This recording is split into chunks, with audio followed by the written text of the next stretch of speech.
جتنا بھی کچھ میں نے سیکھا ہے دنیا کے بارے میں، ہماری پلانٹ کی ہسٹری کے بارے میں، ایوولوشن کے بارے میں، یہ ساری چیزوں کو سمجھ کر میں نے جو انڈرسٹینڈنگ ڈیولپ کری ہے، میرے رائے میں کوئی بھگوان، کوئی اللہ، کوئی ایگزسٹ نہیں کرتا.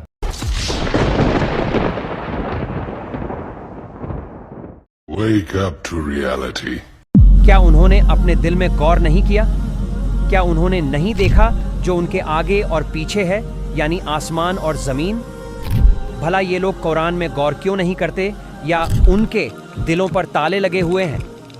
کیا ہم نے زمین کو بچھونا نہیں بنایا اور پہاڑوں کو زمین میں گھڑی ہوئی کیلیں؟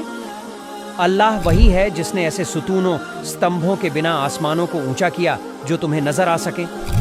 بھلا کیا انہوں نے زمین میں چل پھر کر نہیں دیکھا کہ ان سے پہلے جو لوگ تھے ان کا انجام کیسا ہوا؟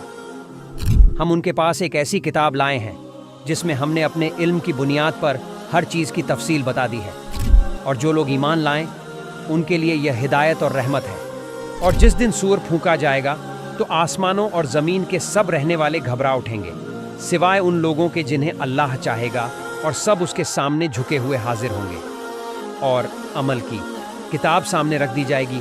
پھر تم مجرموں کو دیکھو گے کہ وہ اس کے اندر لکھے گئے عمل سے خوفزدہ ہوں گے اور کہہ رہے ہوں گے، ہائے ہماری بربادی! یہ کیسی کتاب ہے جس نے ہمارا کوئی چھوٹا بڑا عمل نہیں چھوڑا، بلکہ ہر چیز کو اپنے اندر سمیٹ لیا، اور وہ اپنا سارا کیا دھرا اپنے سامنے موجود پائیں گے، اور وہ کہیں گے، اگر ہم سنتے اور سمجھتے تو آج جہنم والوں میں نہ ہوتے۔